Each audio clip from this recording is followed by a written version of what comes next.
Tonight, we uncover the moment Rome drew a line in the dark, not with swords or armies, but with ink, silence, and spiritual fire. A night when the Vatican declared war on a brotherhood that met behind closed doors, spoke in symbols, and swore oaths the Church could not see. Freemasonry was no longer a rumor or a curiosity. It was named a threat to faith, order, and truth itself. What began in quiet lodges would echo through centuries of bans, revolutions, and fear of hidden hands shaping the world from the shadows. But this was never just about secret meetings. It was about who controls truth, who defines morality, and who holds authority over the human conscience. Those who crossed this line faced excommunication, exile, and a choice that could cost them everything. And once the line was drawn, it was never erased. So before the story deepens and the shadows close in, take a moment to like the video and subscribe. Before Rome ever drew a line against Freemasonry, a quieter line was already being drawn across Europe, one made of whispers, candlelight, and locked doors. In tavern back rooms and rented halls, men gathered under a simple promise. What is said here stays here. What is built here changes you. To outsiders, these meetings looked like harmless fellowship, even charity. But to any power that survives on public obedience, private unity can feel like a rival authority. So ask the question that matters from the very first minute. Why were so many educated men choosing secrecy? And why did that choice make Rome uneasy? In the early 18th century, Europe was restless. Wars shifted borders, trade swelled cities, and print carried arguments faster than officials could answer them. Coffee houses and salons turned conversation into a force. Philosophers spoke of reason and natural law. Scientists tested old beliefs with instruments, not sermons. Yet, daily life was still ruled by rank and religion. In many places, the Church was not only a guide to heaven, it was a pillar of the social order. New ideas wanted space, but public space was dangerous. Into that pressure stepped the lodge. Its language borrowed from older craft traditions, especially stonemason guilds that once protected building skills and trade secrets. But the lodges spreading through the 1700s were often not made of working builders. They drew educated men, merchants, officers, lawyers, doctors, and nobles, people who could pay dues and who moved in influential circles. They met in inns, coffee houses, and private rooms, electing officers with titles like Master and Warden, and setting rules for conduct and membership. Aprons, compasses, and the square became symbols, not of labor, but of moral order and mutual recognition. Historians call this speculative masonry, a fraternity using symbols of building to shape character, identity, and trust. These lodges promised moral improvement, discipline, and mutual aid. Members practiced ceremony as a kind of lesson, using stage steps and spoken charges to teach self-control, honesty, and duty.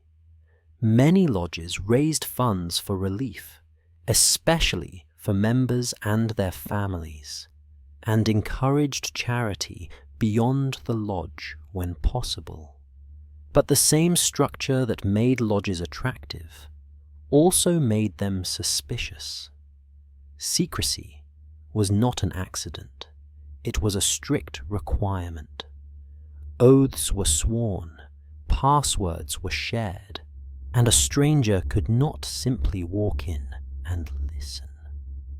Then came the most sensitive detail of all.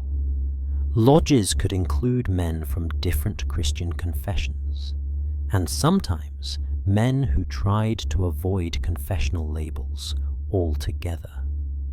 That mixture felt modern to members, yet to church officials it raised sharp doubts. What happens when Catholics and Protestants swear the same oath in the same room? What happens when loyalty is pledged to a brotherhood that crosses borders faster than bishops can track? By the time Rome began to notice the pattern, lodges were becoming a network, and every network suggests a second center of gravity. Soon, the private room would become a public problem. In the year 1717, something quiet but decisive happened in London. An event so small at the time that few outside the city noticed, yet powerful enough to shape centuries of suspicion and conflict.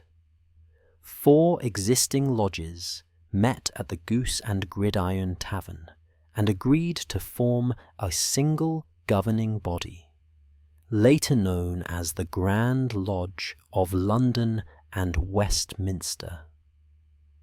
This was not a revolution announced in the streets, but an administrative decision made indoors, behind closed doors, by men who believed order gave strength to secrecy. Before this moment, lodges existed as scattered groups with local customs, varied rituals, and no shared authority. After 1717, Freemasonry began to standardize. Rules were written, officers were defined, and a clear identity began to form. The Grand Lodge did not invent Masonry, but it reorganized it, transforming loose gatherings into a recognizable system. That system made recognition easier, travel safer, and membership transferable from city to city. A Mason could now be a stranger and still be known. London was the perfect place for this spark. It was a city shaped by trade, debate, and relative religious tolerance compared to much of Europe. The Glorious Revolution had already weakened absolute monarchy and limited direct religious enforcement. Print culture was strong, coffee houses buzzed with argument, and clubs of every kind flourished. In this environment, a fraternity that promised moral improvement without demanding a single creed could survive openly, even proudly. The early Grand Lodge framed itself carefully. It avoided direct attacks on religion or government.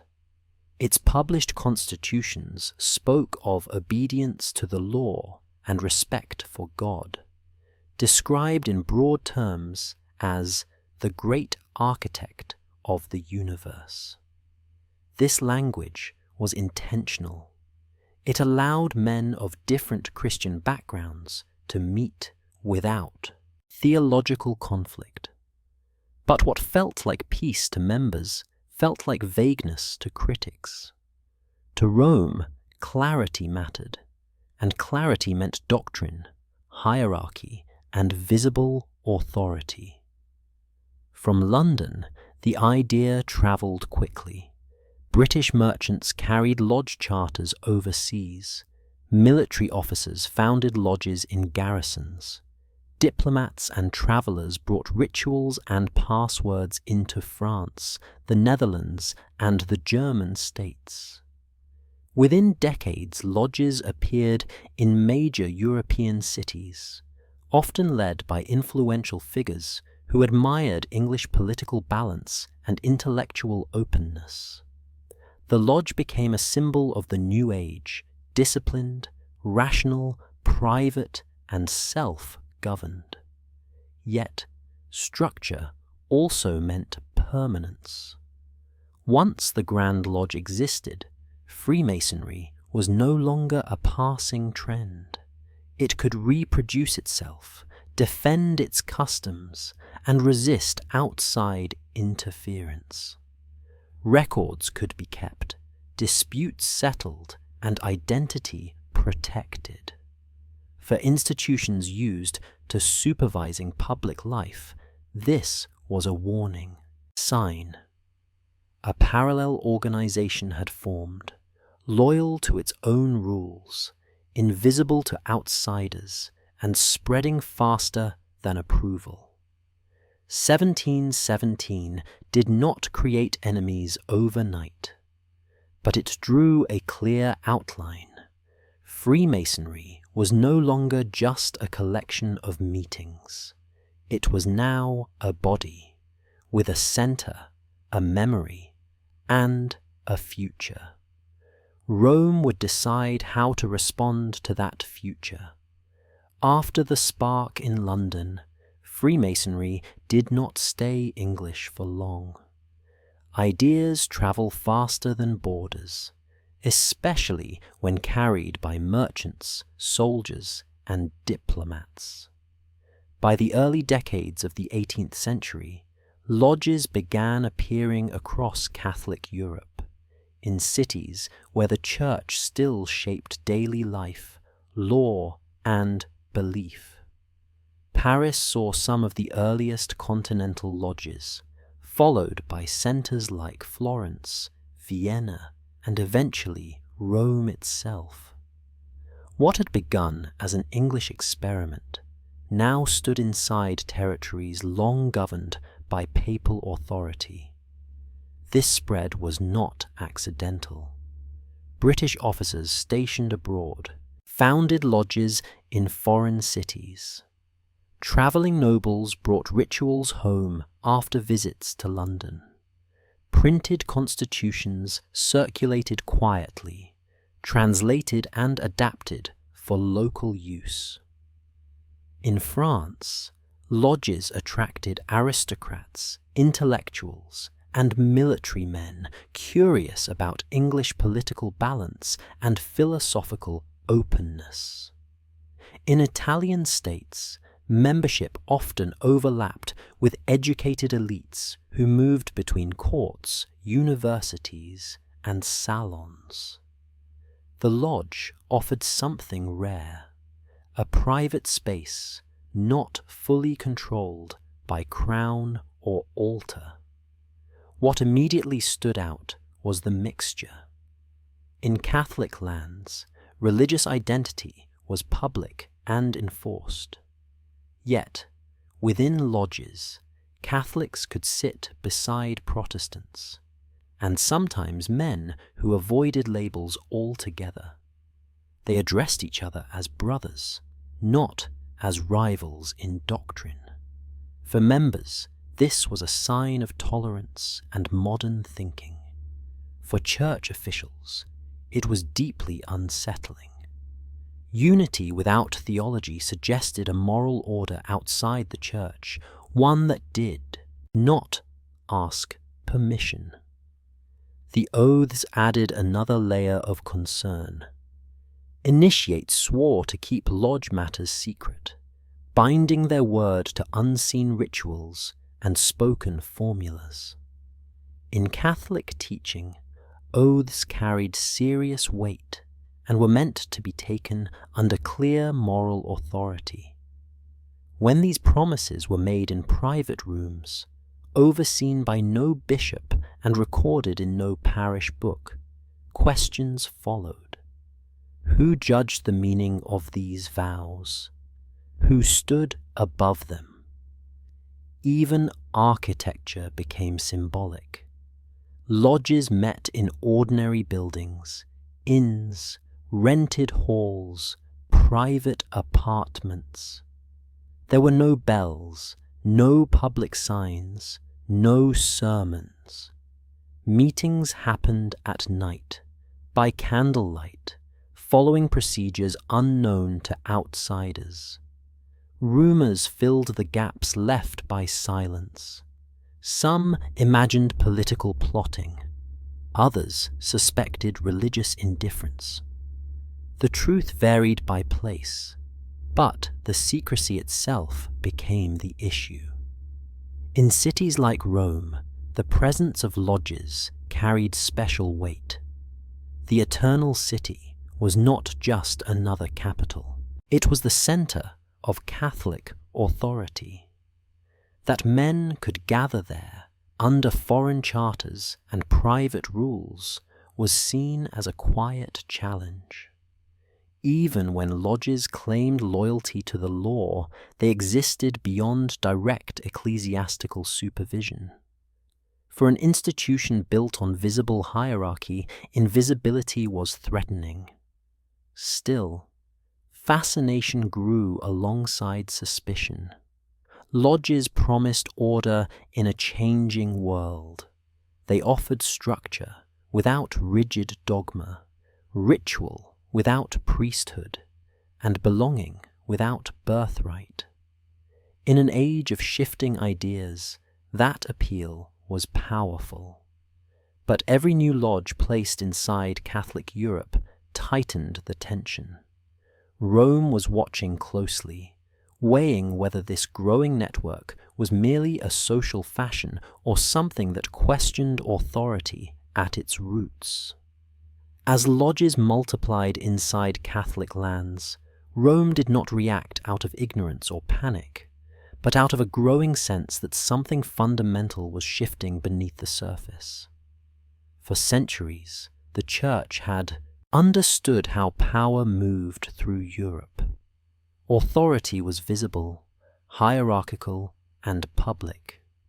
Bishops governed dioceses, priests guided parishes, and moral life flowed downward through a clear chain. Freemasonry introduced something unfamiliar, a structure that was organized yet hidden, disciplined yet unofficial, moral yet not defined by church doctrine. The first source of unease was secrecy itself. In Catholic culture, secrecy was not neutral. It was associated with confession, where truth was revealed under sacramental authority, not concealed. When groups met regularly, swore oaths, and refused to disclose their proceedings, questions naturally followed. What was being discussed? Who was deciding what was right or wrong? And most importantly, who was accountable if something went wrong? Mixed membership sharpened those concerns. In Catholic Europe, religious boundaries mattered deeply. Doctrine defined identity, law, and loyalty. Yet, lodges allowed Catholics and non-Catholics to meet as equals, calling one another brothers without reference to creed. From Rome's perspective, this was not simple tolerance. It looked like religious leveling, a space where truth claims were set aside in favor of shared moral language. Church officials worried that this practice trained Catholics to treat faith as optional, something that could be bracketed for the sake of harmony. Oversight was another critical issue. Catholic institutions functioned through supervision. Seminaries were inspected. Religious orders answered to Rome. Even lay associations required approval. Lodges, by contrast, answered only to themselves or to distant grand lodges beyond papal reach. No bishop could enter a lodge meeting by right. No priest supervised initiation. No ecclesiastical court reviewed rituals or teachings. This absence of oversight made it impossible for the Church to evaluate what lodges truly taught. Then there was the problem of loyalty. Catholics were expected to place obedience to the Church above all other associations. Lodges required sworn commitments, often described as binding a man's honor and conscience, even if those oaths did not directly contradict Church teaching. The idea that a Catholic's conscience could be pledged in secret raised alarms. Rome asked a simple question. If a conflict arose between lodge and church, which voice would the member obey? Political fear quietly entered the picture as well. The early 18th century was an age of fragile stability. Monarchies had fallen and risen. Revolutions were no longer unthinkable. Secret groups had long been associated with plots, whether real or imagined. Even when lodges claimed to avoid politics, their very organization resembled networks that could mobilize men quickly and discreetly. For an institution that had survived centuries of upheaval, caution felt like wisdom. None of this meant that Rome believed every lodge was plotting rebellion or heresy, but uncertainty itself, or dangerous. The Church had learned that ideas could spread quietly and reshape societies before anyone noticed. Lodges operated through conversation, ritual, and trust, all powerful tools for shaping belief. Without visibility, Rome could not respond, correct, or guide. By the mid-early 18th century, concern had solidified into resolve. The question was no longer whether lodges were harmless social clubs. The question was whether any organization operating beyond episcopal authority could be allowed to grow unchecked. For Rome, the answer was forming, and when it came, it would be delivered not in whispers, but in law. As Rome examined Freemasonry more closely, concern narrowed onto one central issue: oaths. In Catholic moral teaching, an oath was not a casual promise. It was a serious act that bound the conscience before God. Oaths were meant to be clear, public in purpose, and overseen by legitimate authority. Masonic oaths were none of these.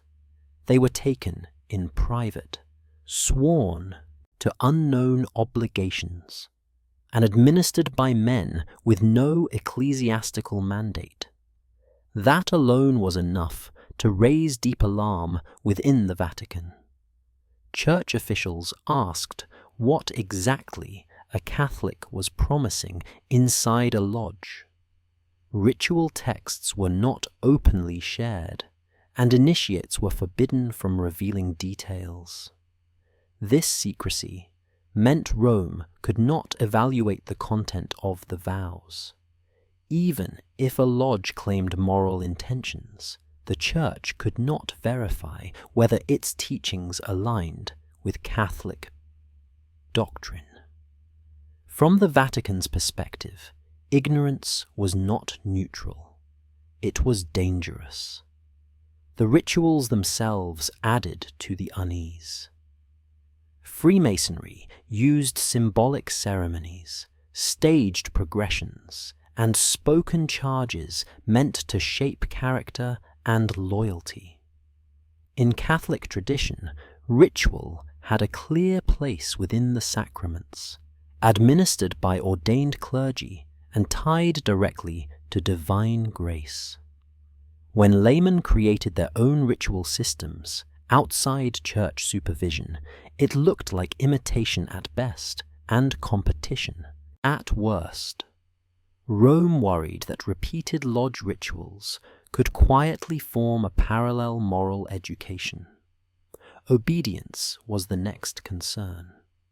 Catholic life was built on ordered obedience, first to God, then to the Church, and finally to legitimate civil authority. Lodges created an internal hierarchy with masters, wardens, and rules enforced by the group itself. Members were taught to respect lodge authority and protect its secrets. Even if no direct conflict existed, the structure trained men to obey an unseen authority alongside the Church. That divided loyalty troubled Rome deeply. Civil authority also entered the equation. In many Catholic states, church and crown were closely linked. Secret societies were often illegal or closely monitored. When Catholics joined lodges that crossed borders and answered to foreign grand lodges, questions of political loyalty emerged. Could a subject serve a king faithfully while bound by secret obligations to an international fraternity? The Vatican understood that what threatened the state often rebounded against the Church. Defenders of Freemasonry argued that oaths were symbolic, not binding against faith or law. They claimed rituals taught virtue, not rebellion. But Rome judged risk by structure, not by intention. An oath whose content could not be examined was unacceptable. A ritual that shaped conscience outside sacramental oversight was suspect. A hierarchy that trained obedience beyond church authority was intolerable. By the mid-early 18th century, these concerns merged into a single conclusion. Freemasonry was not merely a social club. It was an organized system that claimed moral authority, demanded secrecy, and bound its members through vows unknown to the Church. For Rome, that combination crossed a line. The question was no longer whether individual Masons meant harm. The question was whether Catholics could swear obedience, where the Church could not see, judge, or guide. In the Vatican's answer, loyalty. Divided was loyalty endangered, and conscience placed in shadow could not remain free. On the night Rome finally drew its line, the decision did not come as a surprise, but as the closing of a long investigation. On April 28, 1738, Pope Clement XII issued a formal decree that would echo across Europe and across centuries. The document was titled In Eminenti Apostolatus Specula, and with it, the Catholic Church declared that no Catholic could join or assist Masonic lodges without severe spiritual consequence.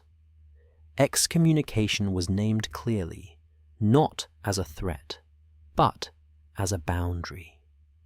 The bull did not accuse Freemasonry of a single crime.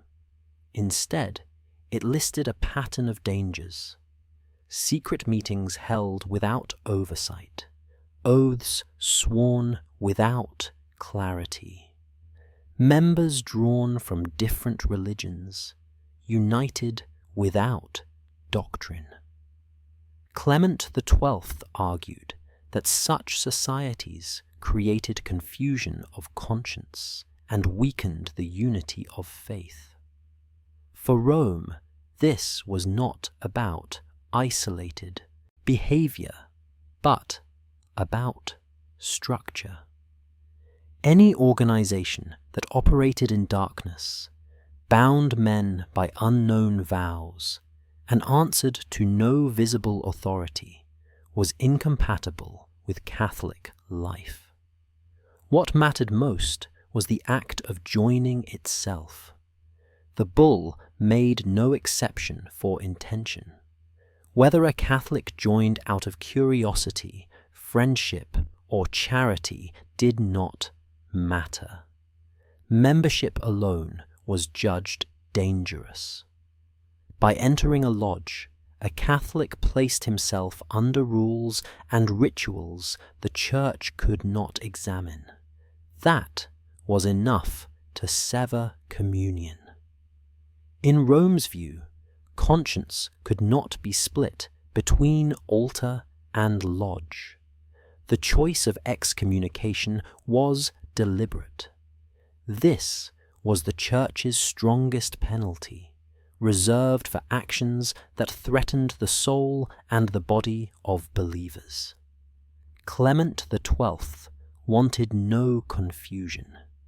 There would be no partial tolerance, no local compromise, no quiet permission. The line was drawn once, publicly, and applied everywhere Catholic authority reached. Bishops were instructed to enforce it. Confessors were warned not to absolve those who remained in lodges. The timing also mattered. Europe was entering an age of rapid change. Ideas crossed borders faster than armies. Networks formed outside traditional control. Rome understood that hesitation would only invite expansion. By acting decisively, the Church aimed to stop Freemasonry before it could fully root itself within Catholic society. The bull did not demand that lodges be exposed or destroyed by force. It worked through conscience and sacrament. Catholics were forced to choose: remain within the Church or remain within the lodge. No middle ground was allowed. Silence became impossible. To Masons, the decree felt extreme and unfair. Many lodges claimed loyalty to law and moral virtue, but Rome was unmoved. The Church judged systems, not assurances. What could not be seen could not be trusted. Within Eminenti Apostolatus Specula, Rome transformed concern into law. The debate was over. From that night forward, Freemasonry was no longer a questionable novelty. It was officially forbidden. And once a line is drawn by the Church, history shows it is rarely erased. After the decree of 1738, Rome had spoken clearly, but Europe did not move as one body. The ban on Freemasonry was universal in principle, yet its enforcement depended on kings, princes, and local authorities whose priorities often differed from the Vatican. What followed was not a single wave of suppression, but a fractured response that revealed the limits of papal power in a divided political landscape. In some Catholic states, rulers acted quickly. Spain and Portugal moved to suppress lodges, viewing them as foreign influences tied to English politics and dangerous ideas. In these kingdoms, the close alliance between Crown and Church made enforcement more straightforward. Lodges were shut down, members questioned, and participation driven into secrecy. For many Catholics in these regions, the choice was immediate and harsh.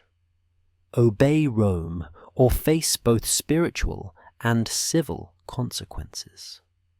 Elsewhere, the reaction was cautious or selective. In parts of France, Austria, and several Italian states, enforcement was uneven. Some rulers saw Freemasonry as a harmless social network among elites, useful for diplomacy or internal stability. Others feared that aggressive suppression might provoke unrest or alienate influential nobles who filled lodge membership. The result was quiet tolerance. Officially, the ban existed. In practice, it was often ignored. Political calculation played a major role. Many rulers were wary of allowing Rome too much influence over internal affairs.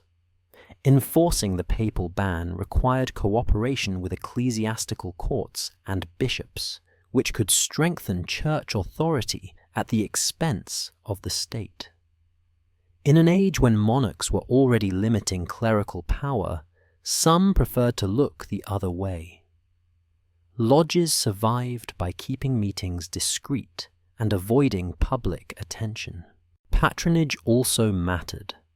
In several regions, powerful nobles and military officers were Freemasons themselves.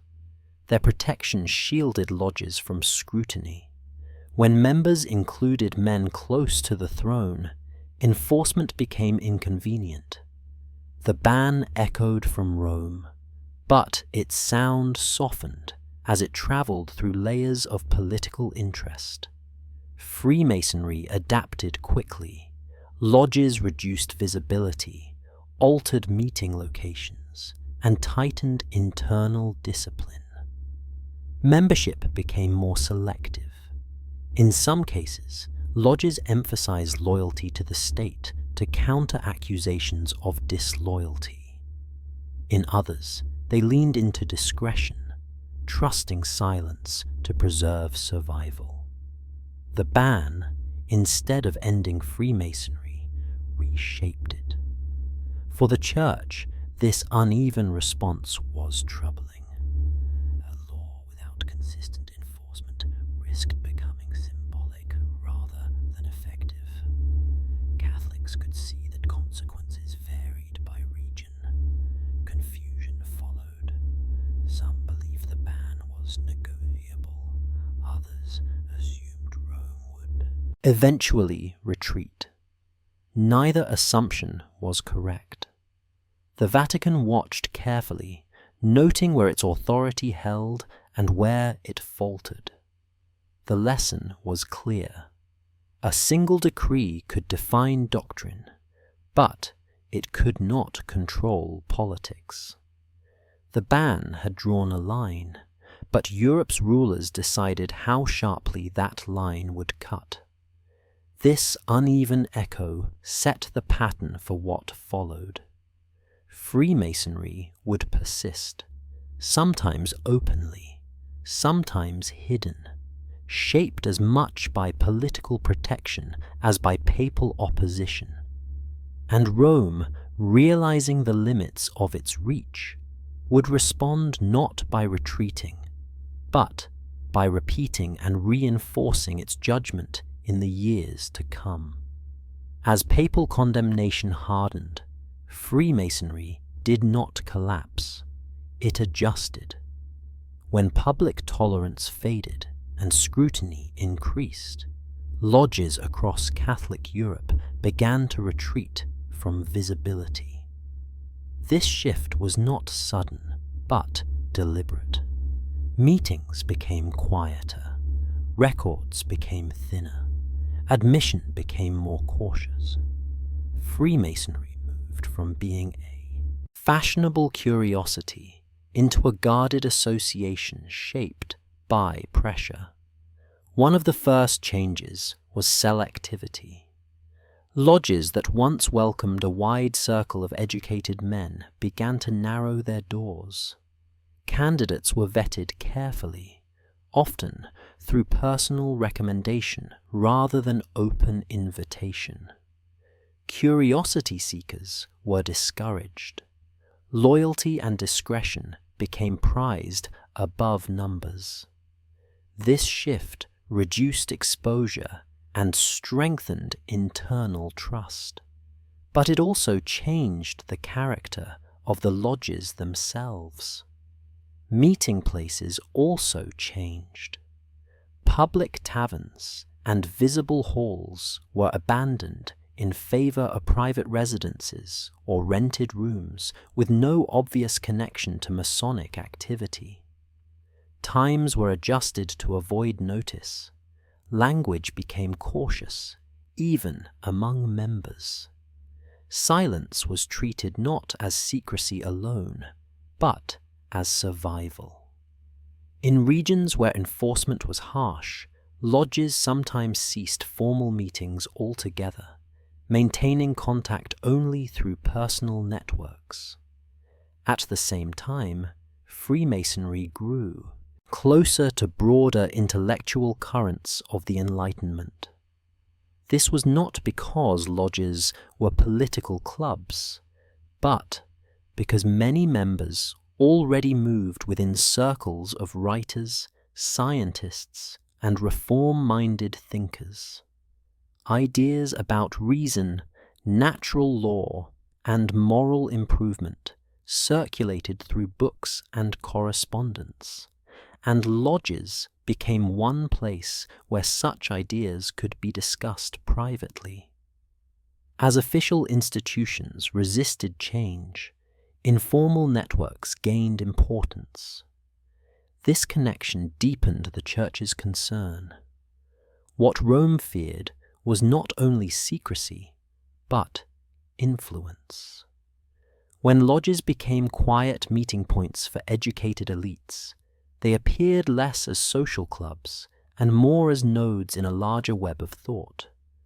Even when no plot existed, conversation itself carried power. The exchange of ideas could reshape attitudes long before laws changed. Freemasonry's underground turn also reinforced its identity. Being a Mason now meant accepting risk.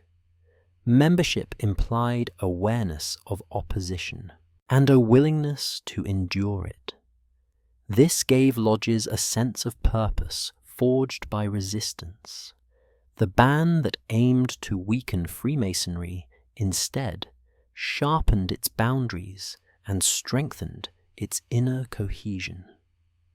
For Catholics who remained members, tension became part of daily life.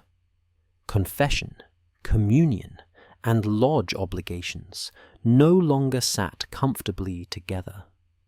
Some withdrew quietly from the Church. Others left the lodge. A number attempted to balance both, convinced that moral intentions justified their choices. Rome viewed this ambiguity as proof of danger. Divided conscience was exactly what the ban sought to prevent. By the mid-18th century, Freemasonry had changed form. It was less visible, more disciplined, and more intertwined with informal intellectual exchange. The lodges that survived were not the same as those that first crossed into Catholic Europe. They were quieter, more guarded, and more aware of the line Rome had drawn. This transformation set the stage for the next phase of conflict. Freemasonry was no longer simply present within Catholic lands. It was embedded within networks of ideas that questioned tradition and authority. For the Vatican, this confirmed its fears. What operated in silence could shape the future unseen, and so condemnation did not soften. It prepared to return, stronger and more precise, in the years ahead. By the middle of the 18th century, silence and uneven enforcement had created a dangerous misunderstanding. Across Europe, rumors spread that Rome's stance on Freemasonry might soften with time. Some Catholics believed the ban of 1738 was tied only to Pope Clement XII personally, and that his death had weakened its force. Others assumed that continued lodge activity meant quiet acceptance. For the Vatican, this confusion was unacceptable. So in the year 1751, Rome spoke again. Pope Benedict XIV issued a new papal bull titled Providas Romanorum Pontificum. Its purpose was simple and firm: to restate, without ambiguity, that the Church's condemnation of Freemasonry had not expired, had not been misunderstood, and had not been withdrawn. Benedict XIV made it clear that Clement XII's decree remained fully in force. No Catholic could claim ignorance or uncertainty any longer. This reaffirmation mattered because Benedict XIV was known as a careful and learned pope. He was a scholar of canon law, respected even by critics of the Church. His decision carried intellectual weight, not just authority. By repeating the ban, he signaled that opposition to Freemasonry was not a reaction driven by fear or rumor, but a considered judgment grounded in principle. Providas Romanorum Pontificum reviewed the same core concerns: secret assemblies held without oversight, oaths sworn to unknown obligations, the mixing of religions in ways that blurred doctrinal boundaries. Benedict emphasized that these issues were not hypothetical. They were inherent to the structure of Masonic lodges. Time had not changed that structure. Therefore, time could not change the Church's response. The bull also addressed the claim that Masonic intentions were harmless. Benedict rejected the idea that good intentions could cancel dangerous forms. An organization did not need to preach error openly to cause harm. If it trained conscience outside the Church and demanded secrecy, it already posed a risk. The Pope reminded bishops and confessors that judgment was based on membership itself, not on personal interpretation. This second condemnation served another purpose. It reinforced unity within the Church. Bishops who had hesitated were now instructed clearly. Confessors who had been lenient were warned. Catholics who had joined lodges while hoping for eventual tolerance were forced to confront reality. The door was not opening. It was closing more firmly. For Freemasonry, the message was unmistakable. Rome was not waiting for reform or explanation. Dialogue was not the goal. Separation was. The Church was defining a boundary and insisting it be respected. Any hope that Freemasonry might exist alongside Catholic life without conflict was steadily disappearing. Politically, the reaffirmation also signaled persistence. Even where rulers ignored the ban, Rome would continue to assert it. The Church understood that repetition creates permanence. A rule restated becomes harder to dismiss as temporary or personal. By 1751, the conflict had moved beyond first reactions. It had entered a pattern.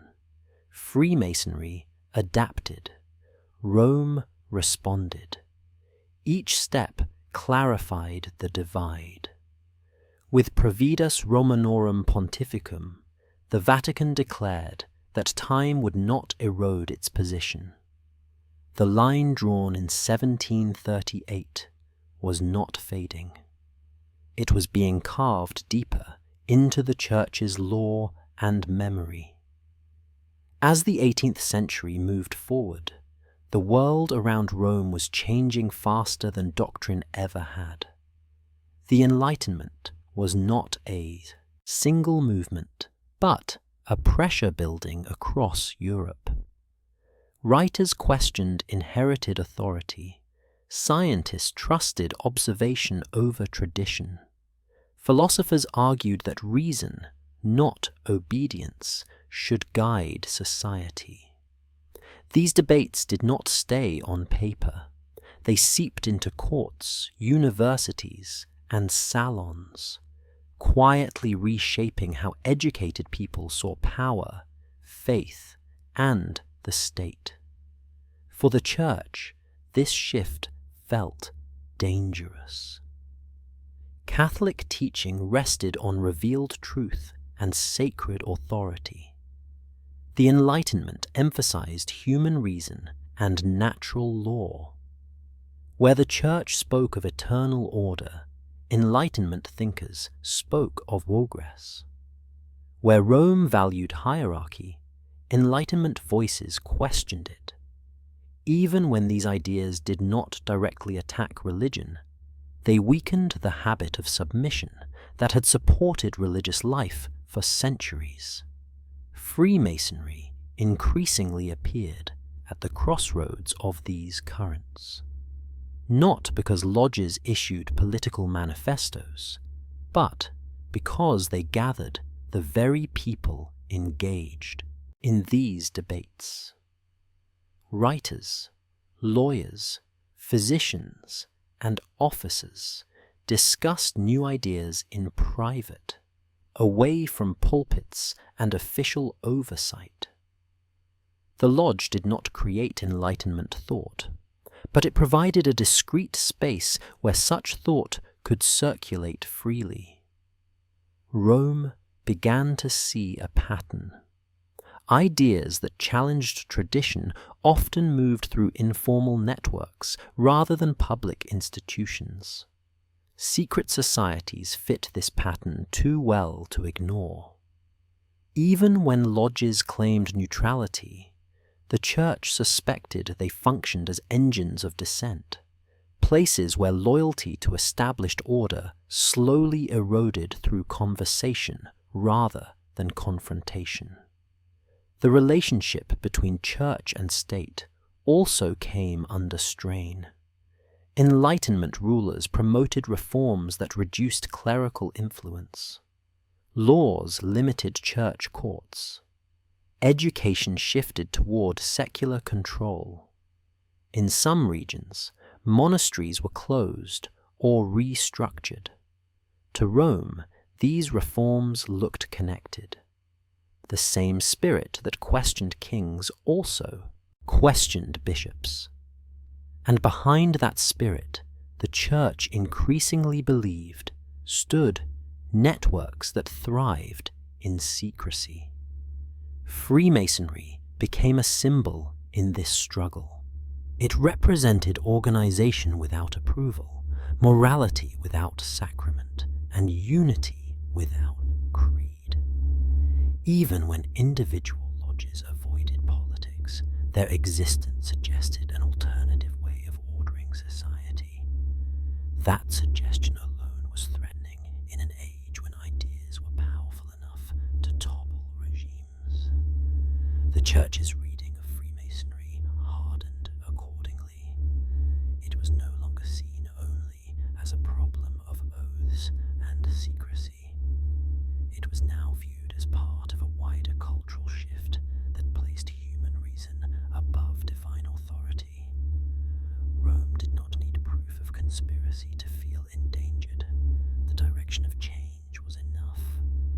This perception shaped future responses. Each Enlightenment reform reinforced suspicion. Each challenge to church privilege confirmed the belief that secret networks were at work. Freemasonry, visible yet elusive, became a convenient focus for deeper anxieties about modernity itself. By the late 18th century, Rome was no longer reacting to individual lodges. It was reacting to a world it felt was slipping away. The Enlightenment pressure did not break suddenly.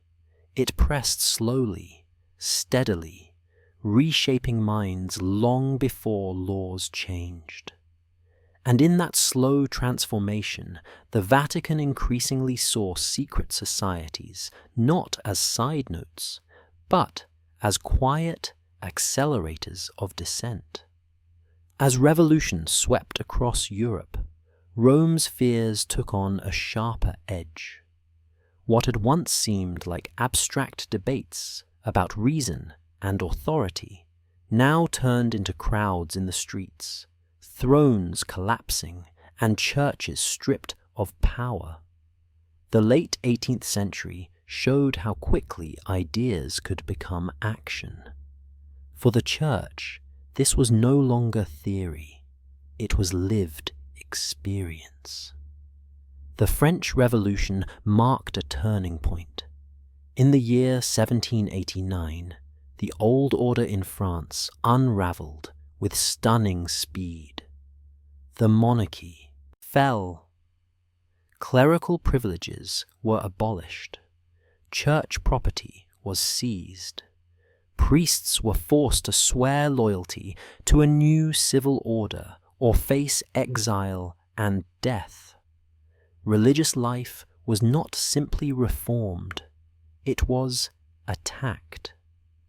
To Rome, this was proof that Enlightenment ideas carried a destructive force once unleashed.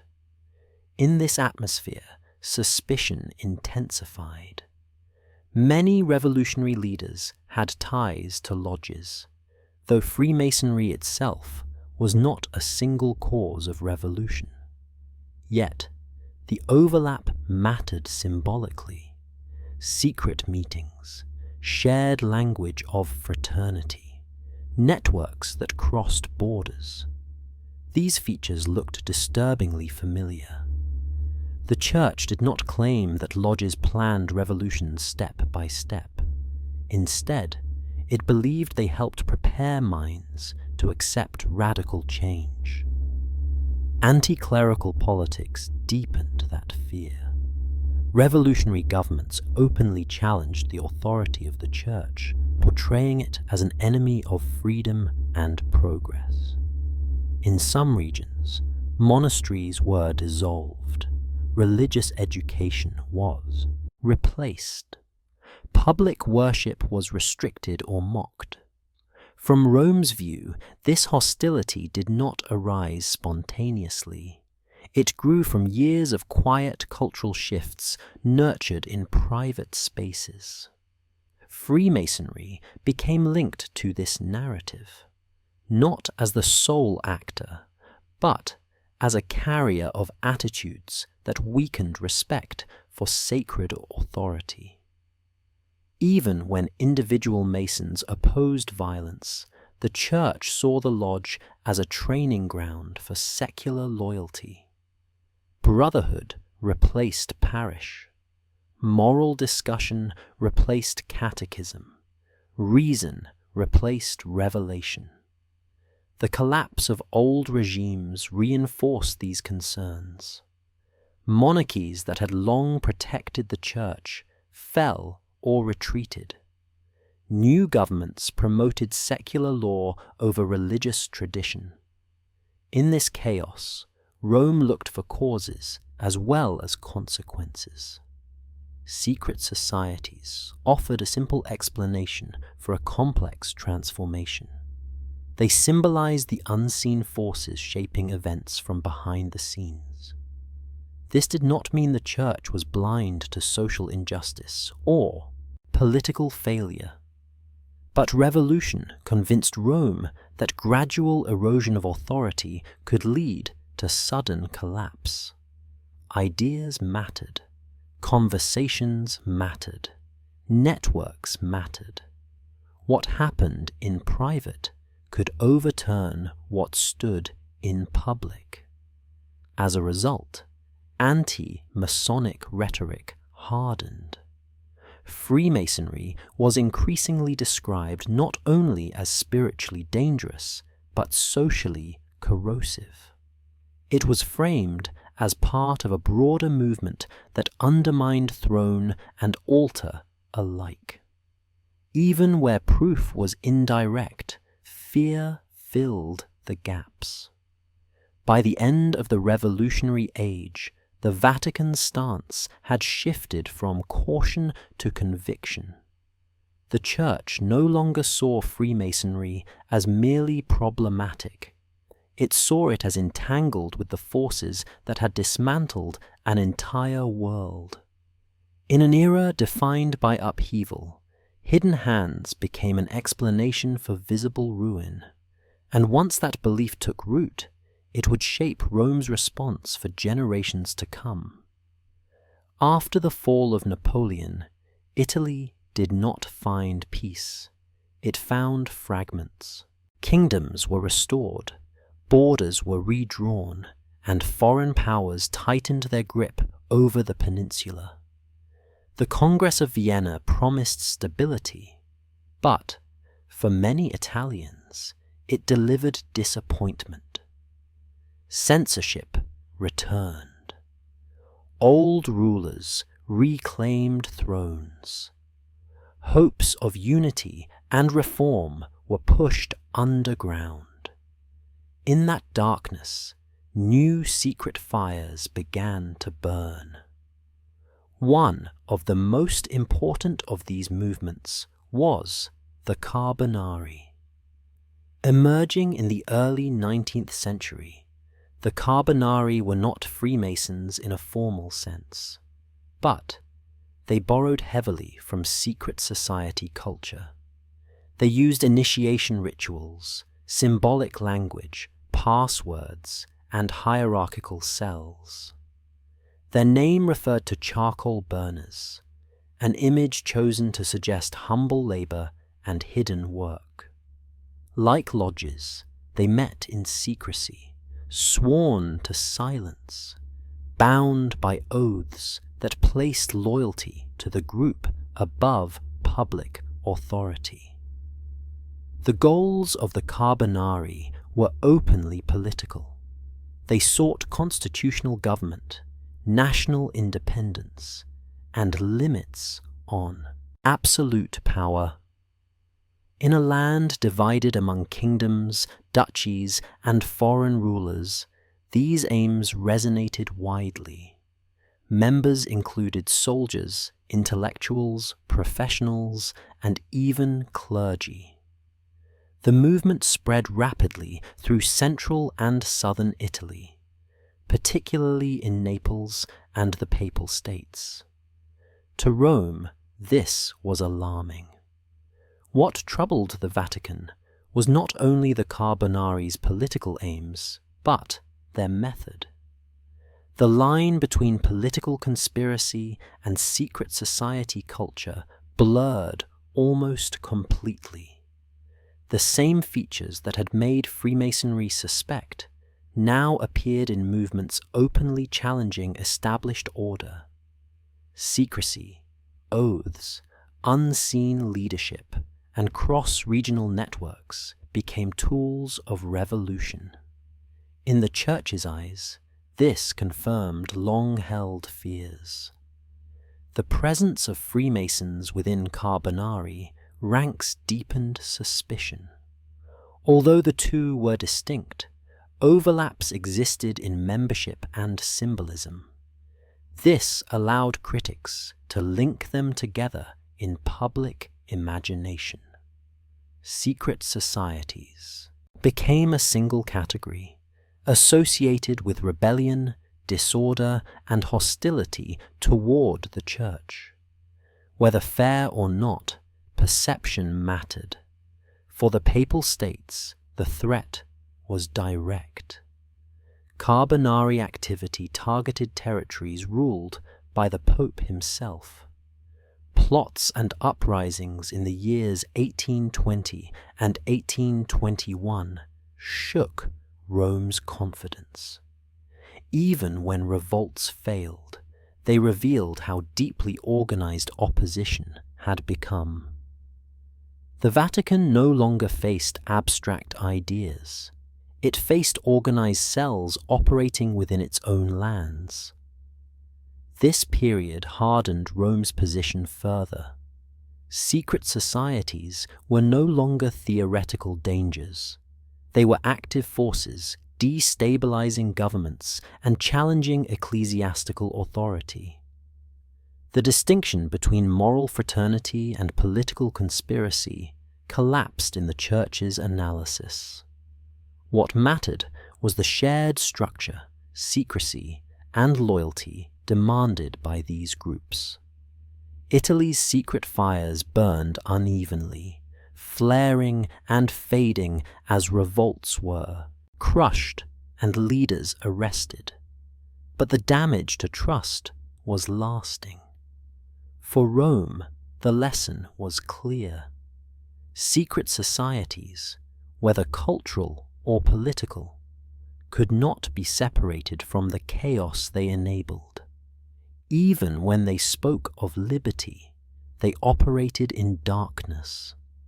By the early 19th century, the Vatican's struggle against Freemasonry had merged with a broader battle against clandestine movements of every kind. Italy became the proving ground where fears turned into policy. The Church would respond not with compromise, but with renewed condemnation, convinced that secrecy itself had become the language of revolution. In the year 1821, Rome decided that silence was no longer an option. Italy was unstable, secret movements were spreading, and the authority of both church and state was under direct challenge. Pope Pius VII had already witnessed revolution, imprisonment, and the collapse of old orders. He understood the danger of hesitation. On September 13, 1821, he issued a papal bull titled Ecclesiam a Jesu Christo, aimed squarely at the Carbonari and at secret associations more broadly. This document did not appear in isolation. It was a response to years of unrest across the Italian peninsula. The Carbonari had organized uprisings in Naples and the Papal States, demanding constitutions and national reform. Although these revolts were crushed, they revealed a hidden network operating beneath public life. To Rome, the lesson was unmistakable. Secrecy combined with political ambition was no longer theoretical. It was active and dangerous. Ecclesiam a Jesu Christo condemned the Carbonari by name, but its language reached further. The bull described secret societies as enemies of both religion and public order. Pius VII argued that groups bound by oaths, hidden leadership, and private meetings undermined obedience and morality. Even when members claimed noble goals, the methods themselves were judged corrupting. Darkness, not intention, defined the threat. Freemasonry reappeared in this context as a shadow. The bull did not focus on lodges alone, yet it drew on the same reasoning used in earlier condemnations. The Church treated secret associations as a single category, united by structure rather than purpose. If Carbonari cells could destabilize states, then any similar organization demanded suspicion. The distinction between political conspiracy and fraternal secrecy collapsed completely. The penalties were severe. Catholics who joined or supported such societies faced excommunication. Confessors were instructed to deny absolution unless members fully renounced their involvement. Bishops were urged to act decisively. The message was clear. Participation in secret associations was incompatible with Catholic life. Pius VII framed the issue as one of spiritual danger as much as political risk. He warned that secret societies eroded respect for divine authority, replacing it with loyalty to human plans. This reversal of order, placing private vows above public faith, was described as a direct attack on the foundation of Christian society. For many Catholics, the bull removed any remaining ambiguity. The Church was not distinguishing between acceptable secrecy and unacceptable conspiracy. Secrecy itself had become the problem. In an age of upheaval, hidden bonds looked like tools of destruction. Ecclesiam a Jesu Christo marked a turning point. It showed that Rome now viewed secret associations as active enemies, not merely theological concerns. The struggle against Freemasonry had merged fully with the fight against revolutionary movements. Italy's unrest confirmed the Vatican's fears. What operated unseen could shake nations. From this moment forward, condemnation would only intensify. The Church had chosen confrontation over tolerance. The shadow of Freemasonry and its perceived relatives would follow every future revolution. And Rome, convinced that secrecy bred chaos, prepared to defend its authority with renewed force. By the year 1825, Rome no longer treated its opposition to secret societies as a response to passing events. It was now a settled position. Pope Leo XII made this unmistakably clear when he issued the Bull Quo Graviora on March 13, 1825. This document did not introduce a new argument. Instead, it gathered every major condemnation issued by previous popes and bound them together into a single declaration of permanence. Quo Graviora looked backward as much as forward.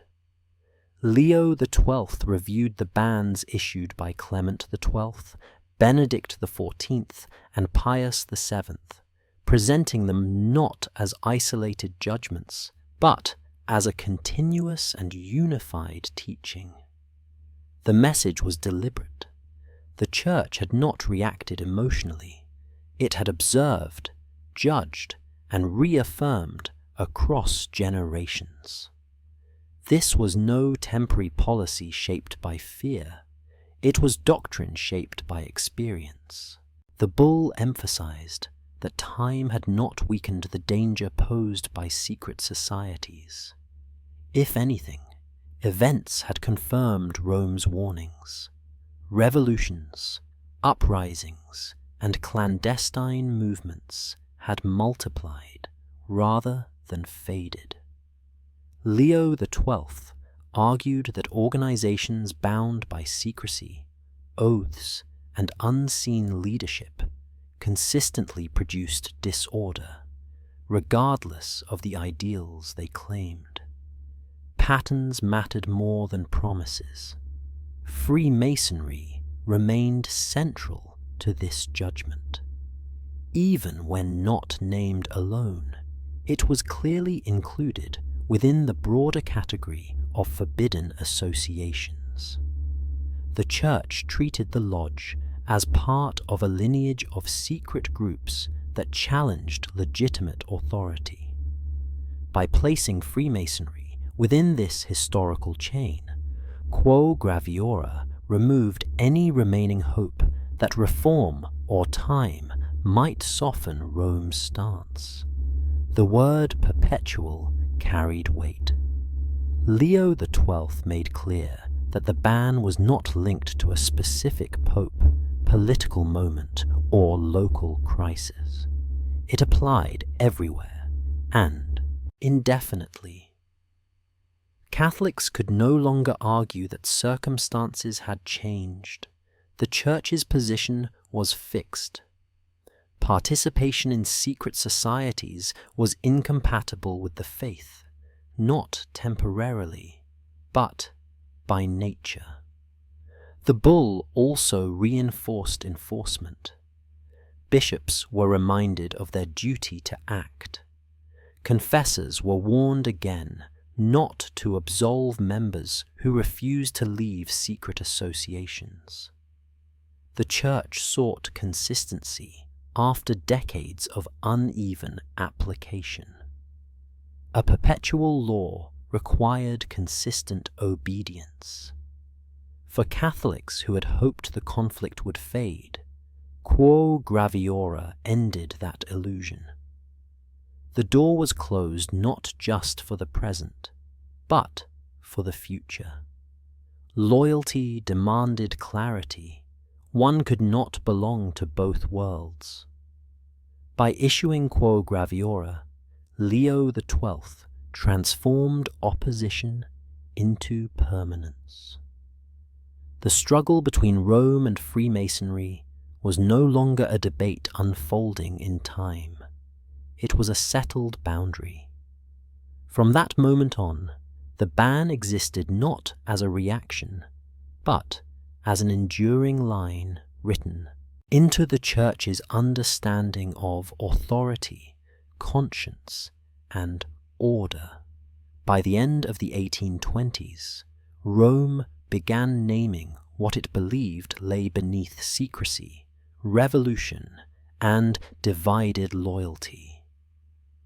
The problem was no longer described only as hidden meetings or political unrest. It was identified as a mindset. On May 24, 1829, Pope Pius VIII issued the encyclical Traditi Humilitati, and within it he placed a single concept at the center of danger: religious indifferentism. Indifferentism, in the Church's understanding, was the belief that all religions were essentially equal, that truth was relative, and that doctrine could be set aside for harmony or convenience. To Rome, this idea struck at the heart of Christianity itself. Catholic faith rested on the conviction that truth was revealed, specific, and binding. If religion became a matter of personal preference, the Church's authority dissolved quietly rather than through open attack. Pius VIII warned that this mindset was spreading through modern society. People no longer rejected religion openly. Instead, they treated it as optional. Faith became private opinion rather than public truth.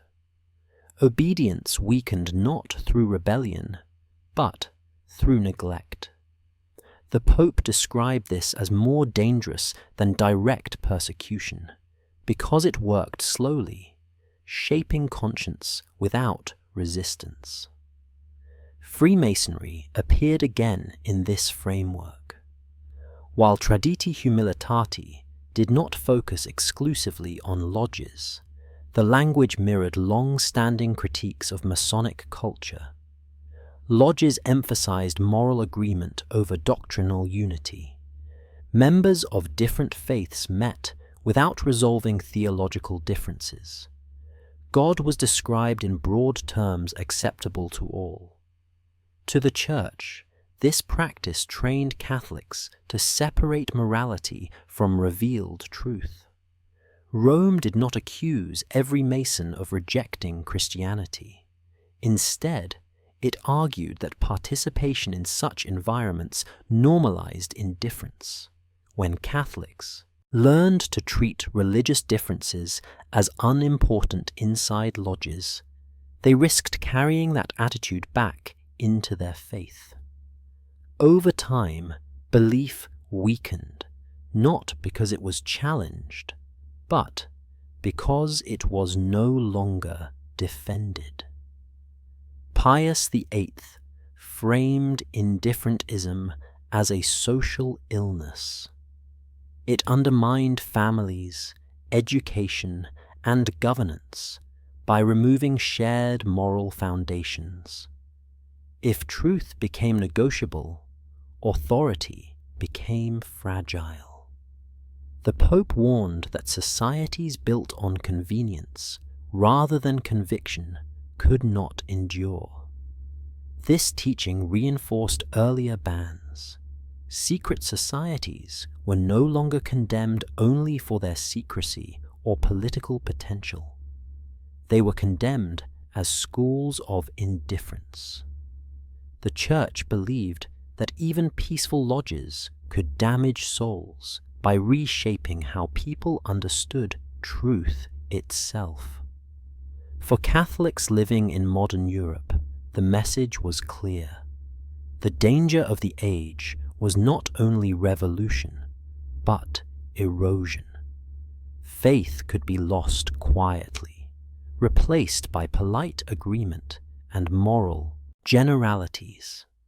That loss, Rome believed, was irreversible once complete. Traditi Humanitati sharpened the Church's focus. The conflict with Freemasonry was now framed as a struggle over truth, not merely authority.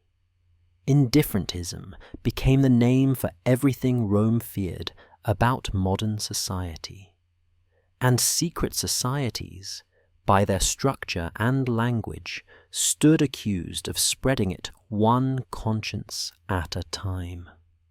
The 19th century unfolded as a direct challenge to Rome's vision of order. Across Europe, revolutions rose and fell with growing speed.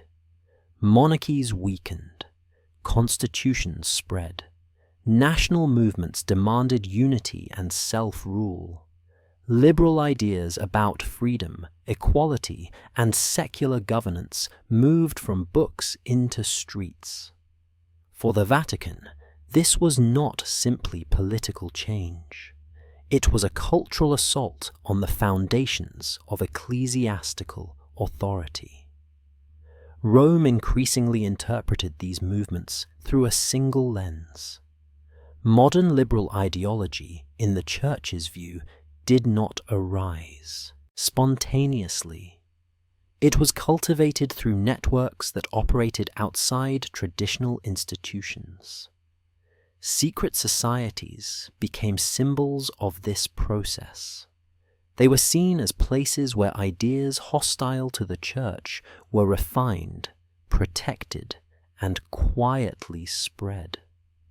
Throughout the 19th century, papal documents repeatedly warned that liberalism sought to separate church and state, reduce religion to private belief, and remove moral authority from public life.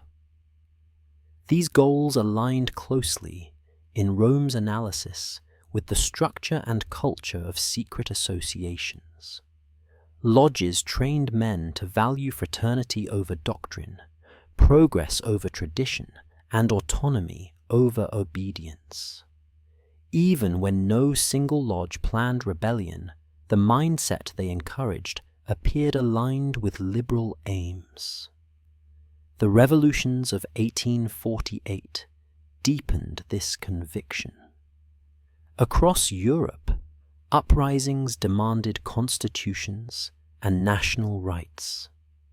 In the Italian peninsula, these movements directly threatened the Papal States. Rome itself was briefly overrun, and Pope Pius IX was forced to flee. The shock was profound. The Pope saw firsthand how quickly authority could collapse when loyalty shifted. Once again, secret societies were blamed as accelerators. Groups such as Freemasons and nationalist cells were linked together in papal rhetoric, not because they were identical, but because they shared methods. Secrecy, organization, and ideological cohesion allowed them to survive repression and re-emerge. For Rome, this resilience confirmed danger. Papal warnings grew sharper. Liberalism was no longer treated as an error among many. It became the defining threat of the age. The Church argued that liberal ideology rejected the idea of divinely ordered society. Instead of truth revealed by God, it promoted truth determined by majority or reason alone. This shift, Rome believed, made faith optional and authority conditional. Freemasonry remained central to this narrative. It was portrayed as a meeting place where liberal ideas could be discussed without restraint. Its international character mirrored the spread of ideology beyond borders. Its secrecy mirrored the hidden nature of cultural change. To the Vatican, lodges appeared as engines rather than causes, turning abstract philosophy into shared conviction. This perspective shaped church policy. Condemnations were repeated not because earlier ones failed, but because the threat seemed to grow. Each revolution confirmed earlier warnings. Each reform reduced clerical influence. Each new constitution reinforced the belief that modern society was moving away from sacred order. By the middle of the 19th century, Rome no longer distinguished between secret societies and liberal ideology in practical terms. They were intertwined in its analysis. One provided structure, the other provided content. Together, they represented a world where the Church no longer stood at the center. Rome versus the liberal century was not a slogan. It was a lived struggle. And in that struggle, Freemasonry remained fixed in the Church's mind as a quiet but persistent adversary, operating beneath the surface of a rapidly changing world. When Pope Pius IX ascended to the papacy in the year 1846, he entered a world already in motion. Europe was restless. National movements were growing louder. Liberal ideas pressed against old boundaries. Secret societies were active across the continent. At first, Pius IX was seen as a hopeful figure, even a reformer. But the speed and direction of change quickly reshaped his outlook. From the beginning of his reign, Pius IX viewed secret societies through the lens of coordination. Unlike earlier popes who focused on secrecy or oaths alone, he increasingly described these groups as interconnected forces operating behind political upheaval. Revolutions did not appear spontaneous to him. They appeared prepared. And preparation implied organization. In his early condemnations, Pius IX warned that hidden networks worked patiently beneath public life. He argued that revolts were only the visible surface of deeper planning. Pamphlets, slogans, and street protests were seen as results, not causes. Behind them, the Pope believed, were societies bound by secrecy, discipline, and shared ideology. Freemasonry remained central to this perception. By the mid-19th century, lodges existed in many regions, undergoing political unrest. Even when they were not directing events, their presence within intellectual and political circles raised suspicion. The Church interpreted their international connections as evidence of coordination across borders. What looked like local rebellion could be part of a wider design. The revolutions of 1848 confirmed these fears dramatically. Across Europe, governments fell or wavered. In the Italian states, uprisings directly threatened papal rule. Rome itself became unstable. Pius IX was forced to flee the city, a moment that permanently changed his papacy. From exile, the idea that secret societies were orchestrating chaos no longer felt abstract. It felt personal. After his return, Pius IX's tone hardened. His condemnations grew more urgent and more sweeping. Secret societies were no longer described as isolated dangers. They were portrayed as enemies of both church and civilization. He argued that these groups aimed to dismantle religious authority, weaken moral order, and replace it with secular ideology. This shift marked a turning point. Pius IX no longer hoped to guide modern change. He sought to resist it. In his view, secret societies acted as engines of that change, spreading ideas hostile to faith while hiding behind neutrality and fraternity. The Pope believed that openness was being undermined by invisibility, that public order was being eroded by private allegiance. The language of coordination mattered. It framed opposition not as misunderstanding, but as conflict. If secret societies were organized, then the Church had to respond with clarity and firmness. Compromise became impossible when the threat was perceived as strategic rather than accidental. By the early years of his pontificate, Pius IX had defined his enemy.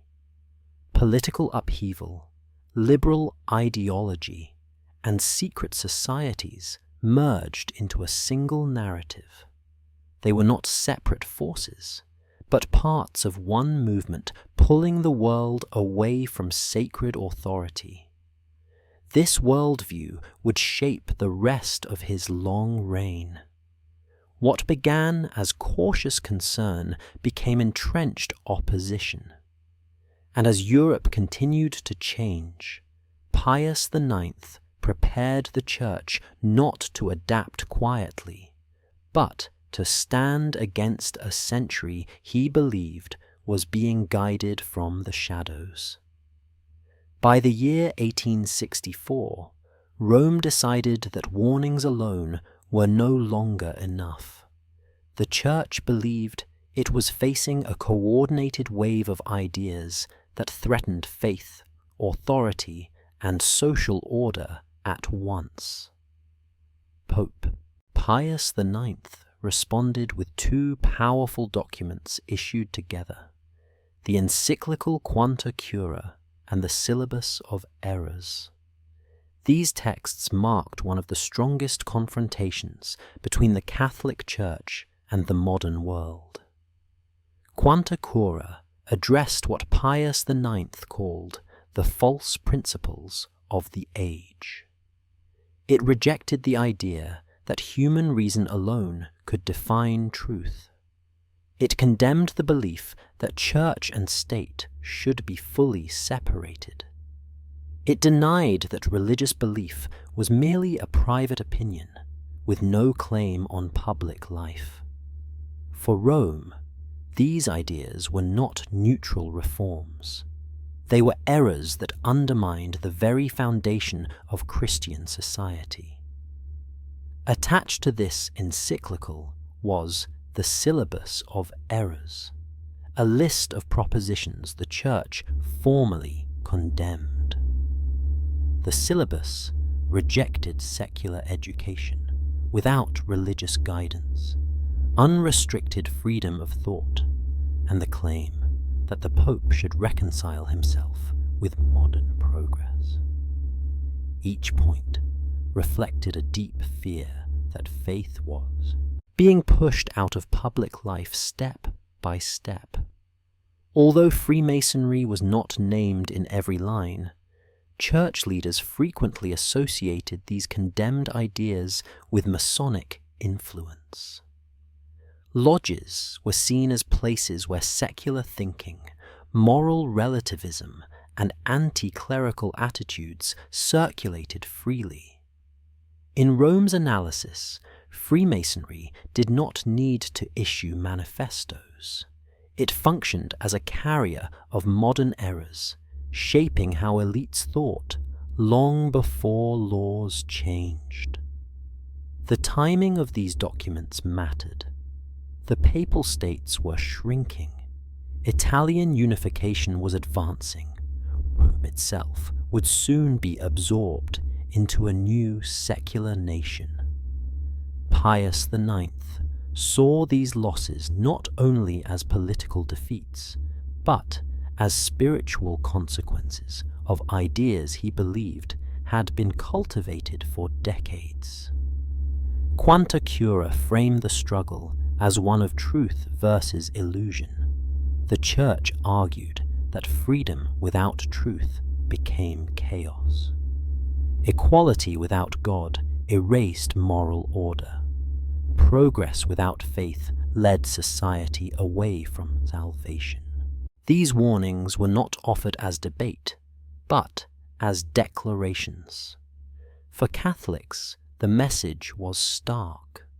Modern ideas were not to be blended with doctrine. They were to be resisted. The Church drew clear lines, knowing that many would reject them.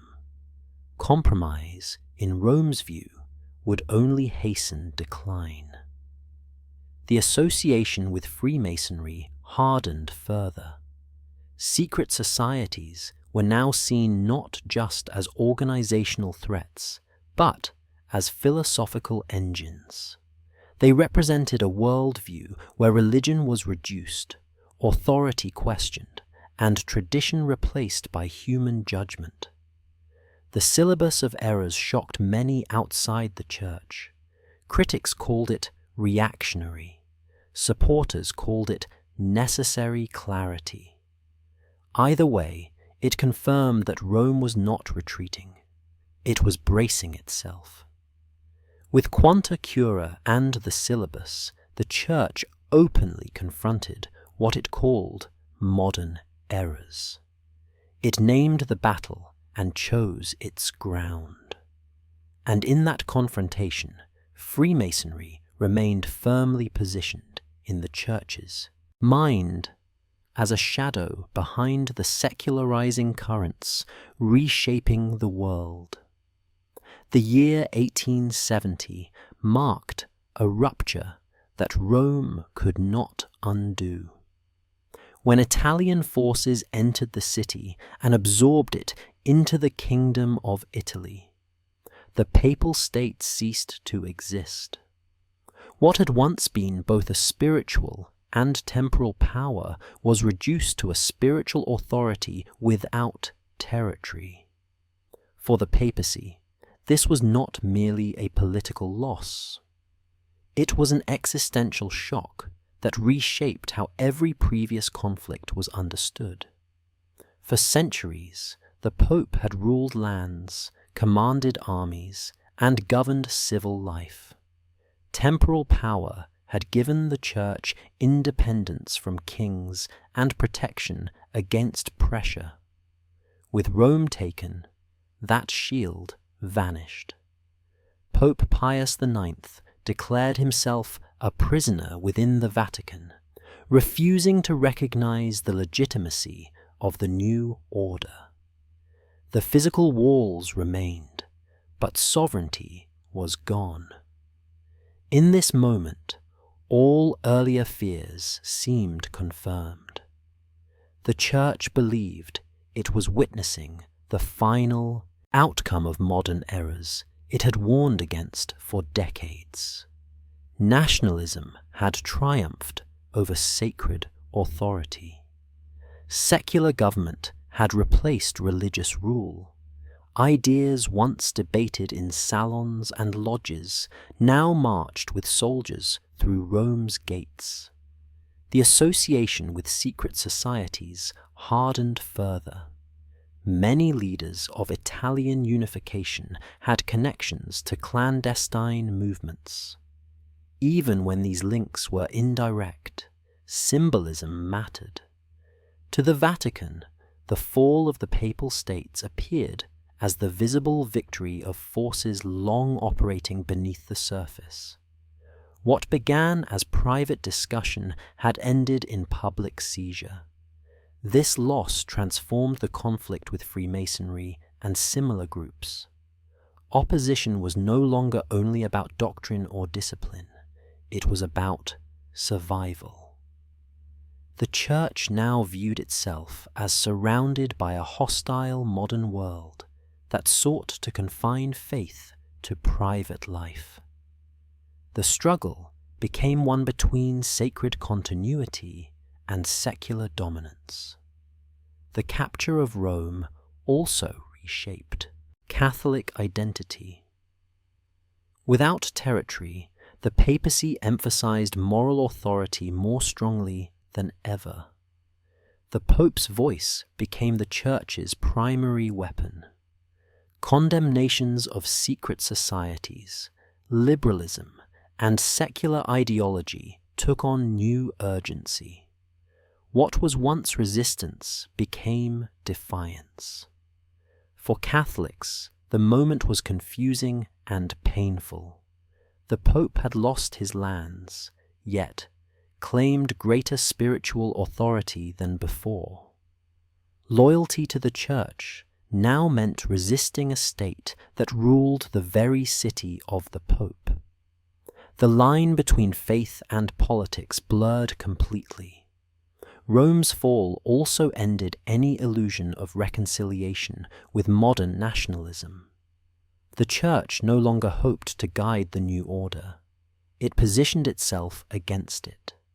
Secret societies remained symbols of everything that had gone wrong. They represented organization without sanctity, unity without truth, and power without God. The loss of temporal power reshaped how history was read. Every revolution, every reform, every secret network was now viewed as part of a long campaign that had reached its climax. The papacy survived, but changed. It was no longer a ruler among rulers. It became a witness standing against what it believed was a world built on error. 1870 did not end the conflict. It deepened it. From that point on, opposition to Freemasonry and modern ideology was no longer a matter of policy. It became a matter of identity. Rome had lost its city, but it had chosen its stance, and it would not retreat from it. By the year 1873, Pope Pius IX no longer spoke in guarded language. The loss of Rome had stripped away restraint. In his encyclical Etsi Multa, issued that year, the Pope delivered one of the most direct accusations of his reign. The document denounced what he described as coordinated anti-church campaigns spreading across Europe, and it placed Freemasonry at the center of that effort. Etsi Multa reflected a papacy that felt besieged.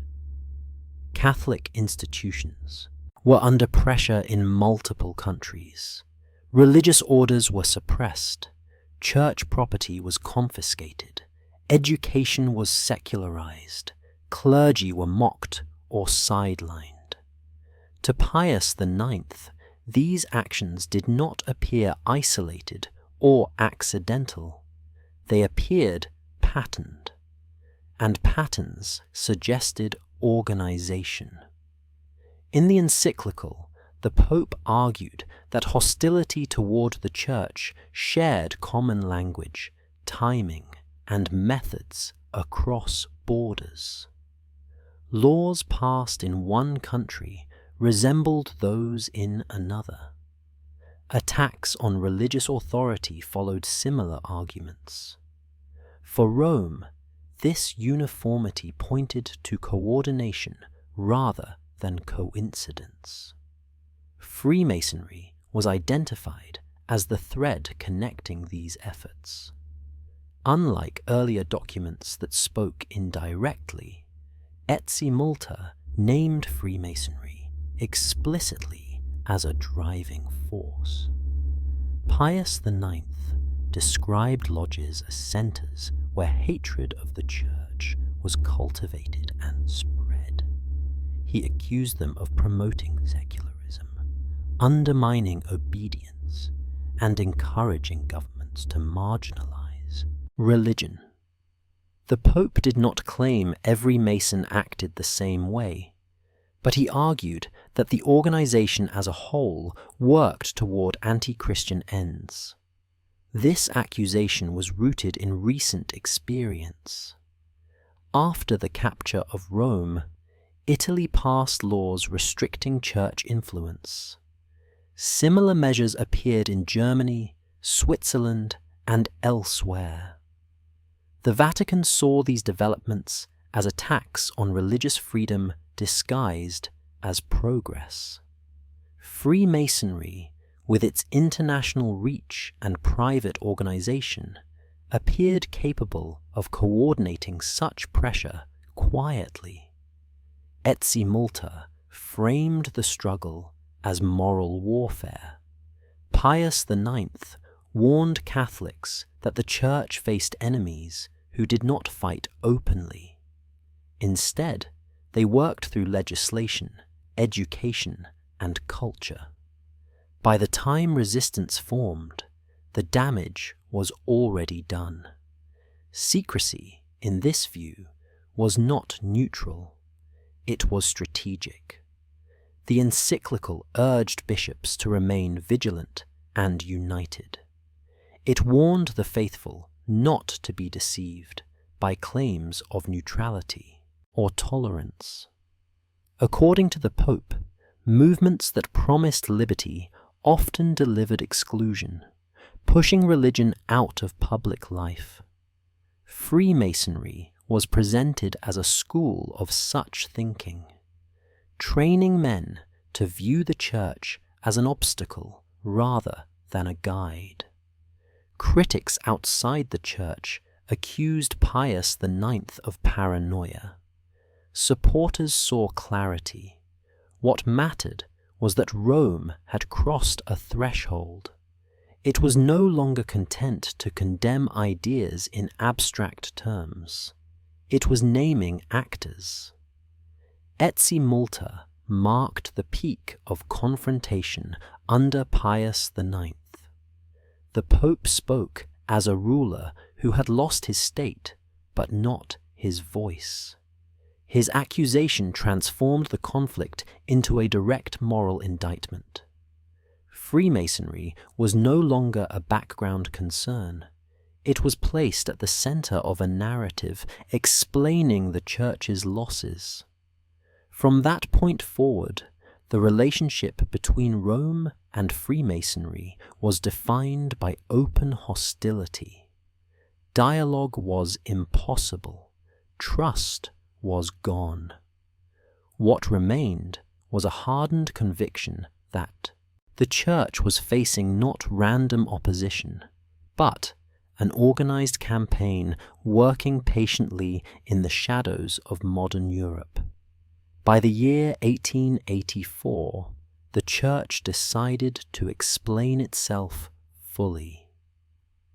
Pope Leo XIII did not merely repeat earlier bans. On April 20, 1884, he issued the encyclical Humanum Genus, a document designed to lay out a complete and reasoned case against Freemasonry. This text became the most systematic explanation of why the Church judged the Lodge incompatible with Catholic faith. Leo XIII framed the conflict as a struggle between two visions of the world. On one side stood Christianity, grounded in divine revelation, moral law, and obedience to God. On the other stood what he described as a naturalistic worldview, one that rejected revelation and placed human reason as the highest authority. Humanum Genus argued that Freemasonry embodied this second vision. The Pope explained that Freemasonry promoted a moral system detached from revealed truth. By emphasizing general virtue without specific doctrine, lodges encouraged the belief that all religions were equal expressions of the same human search. For the Church, this was not tolerance, but error. Truth in Catholic teaching was not negotiated. It was received. Any system that treated doctrine as optional undermined faith at its root. Humanum Genus also addressed secrecy directly. Leo XIII argued that organizations operating in darkness could not claim innocence. Secrecy shielded intentions from judgment and accountability. The Pope warned that when members were bound by oaths unknown to the Church, their conscience was divided. Loyalty shifted away from God's visible authority toward private rules enforced by peers. The encyclical rejected the claim that Freemasonry was merely social or charitable. Even if individual members performed good works, the underlying philosophy remained flawed. Leo insisted that good actions could not correct false principles. Structure mattered. Purpose mattered. A system built on naturalism could not serve a faith built on revelation. Humanum Genus also explained why the Church opposed Freemasonry consistently across cultures. The problem was not local politics or specific revolutions. It was worldview. Wherever Freemasonry operated, it promoted ideas that weakened the Church's role in education, family life, and public morality. The Pope warned that this influence worked gradually, shaping laws and customs before resistance could form. Leo XIII urged Catholics to understand the issue clearly. This was not fear of modernity itself. It was rejection of a vision of society that removed God from public life. The Church, he argued, could engage with progress, but not at the cost of truth. The encyclical also called on Catholics to respond positively. Rather than merely opposing secret societies, they were urged to strengthen education, charity, and public witness. Truth was to be defended not only by condemnation, but by example. Humanum Genus became the reference point for all later church teaching on Freemasonry. It gathered decades of concern into a single argument that was philosophical, moral, and theological. After this document, the Church's position was no longer just a rule to obey. It was a case to understand. From that moment forward, the conflict was defined. Freemasonry was judged incompatible, not because of rumor or fear, but because of principle. And that judgment, articulated clearly in Humanum Genus, would shape Catholic teaching for generations to come. By the early 1890s, the struggle between Rome and modern Italy had settled into a tense stalemate.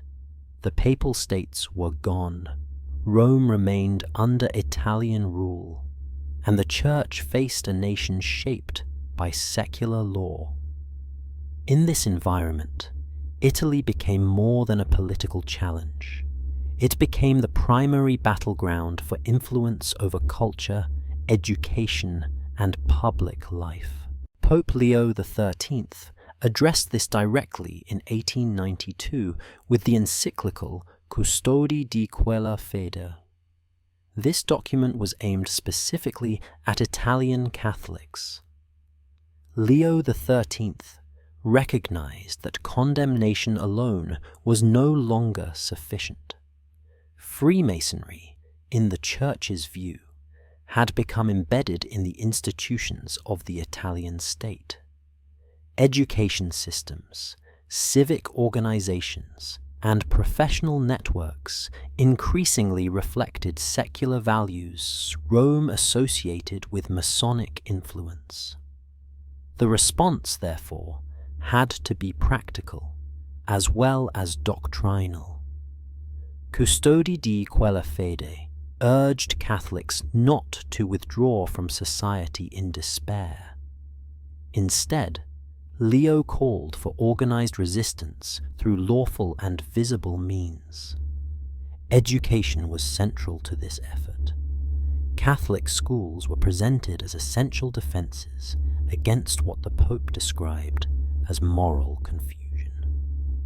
If children were taught without reference to faith, the Church warned, the next generation would grow detached from truth before they could choose it. Social action was another pillar. Leo XIII encouraged the formation of Catholic associations, worker groups, and charitable institutions. These organizations were meant to demonstrate that faith could address real social needs without adopting secular ideology.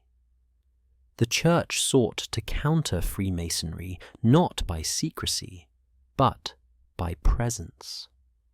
Where lodges worked quietly, Catholic institutions were called to work openly. Italy's unique position made this struggle urgent.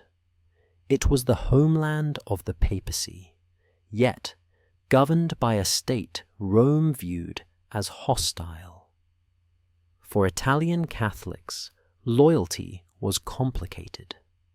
They lived under laws shaped by secular thinkers while being urged to remain faithful to the Church. Custodi di quella fede attempted to guide them through this tension by emphasizing conscience, discipline, and unity. Leo XIII also warned against complacency. He argued that Masonic influence did not always appear as open hostility to religion. Often it presented itself as neutrality, progress, or tolerance. Catholics were urged to look beyond language and examine outcomes. If policies weakened religious education, restricted church activity, or reduced faith to private opinion, they were to be resisted. The encyclical avoided calls for violence or rebellion. Instead, it stressed patience.